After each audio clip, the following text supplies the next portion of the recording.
naive and ambitious student, stepped off the bus and onto the manicured lawns of awkward girls' boarding school. The prestigious institution was notorious for its strict rules and high expectations. Alero was determined to make a name for herself, but little did she know she was about to be swept into a world of rebellion and deceit.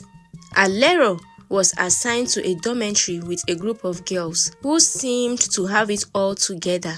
They were beautiful, confident, and charismatic, but beneath their polished exterior, they harbored a dark secret.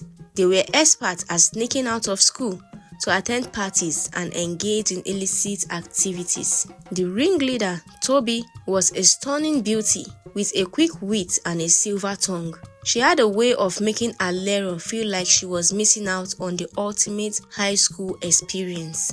Toby and her crew would often regale Alero with stories of their wild escapades, leaving her both shocked and intrigued. As Alero became more entrenched in the group, she found herself being pulled into their world of rebellion. They would sneak out of the dorms at night, using broken fence behind the school's building with secret passwords to evade the school's security. Alero was initially hesitant, but Toby's persuasion and the thrill of the unknown eventually won her over.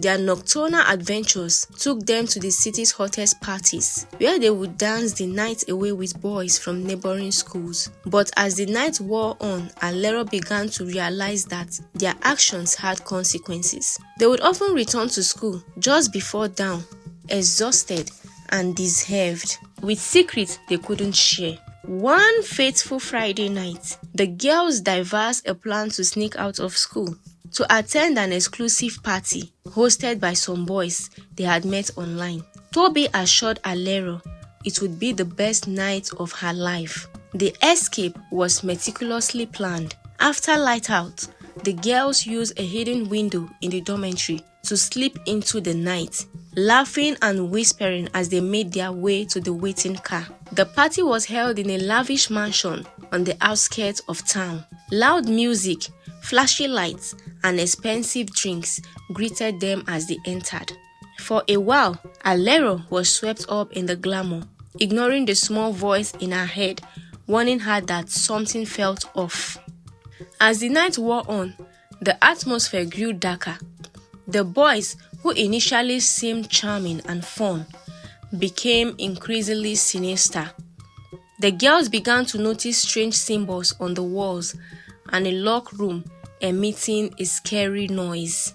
"Something is not right," Alero whispered to Tenny, but her concerns were dismissed. Suddenly, the mood shifted. The boys locked the doors, and their friendly facade disappeared. Toby and the others were dragged to separate rooms. Screaming and struggling, Alero's heart pounded as she realized the horrifying truth. They had been lured into a trap by the Yahoo boys. While the boys conduct the ritual, Alero fought back with every ounce of strength she had, managing to break free from her captor. She stumbled through the mansion, dodging the boys and their accomplices. Bloodied and terrified, she found an open window and threw herself out, landing hard on the ground below. Bruised and injured, she ran through the night, guided only by the faint light of a distant highway. Her thoughts raced as she remembered the terror in her friend's eyes and the chilling chant she had heard as she fled. The next morning, a severely injured Alero arrived at the school gate, collapsing in front of the guards. She was rushed to the infirmary, where she recounted the horrifying events to the school authorities and the police. The news spread like wildfire.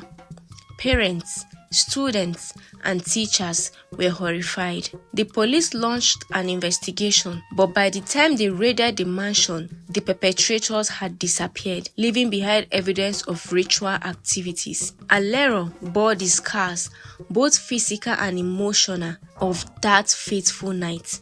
She was plagued with guilt and regret, unable to forgive herself for being influenced by Toby and her clique. The school, once a sanctuary, became a place of whispers and judgment. Though haunted by the memories of her friends, the tragedy served as a stark warning to the other students. Alero dedicated herself to educating her peers about the dangers of peer pressure and risky behavior. Though haunted by the memories of her friends' screams, she channeled her pain into advocacy, determined to ensure no other girl would fall victim to the same fate. In the end, Awkward Girls Boarding School changed forever after that night. Stricter rules were enforced and students were encouraged to speak up about any suspicious activities. Alero's story became a warning tale told to young girls and a reminder of how easily innocence could be corrupted and how dangerous the allure of rebellion could be. Through her suffering, Alero found a new purpose, turning her pain into strength and her regret into a beacon of hope.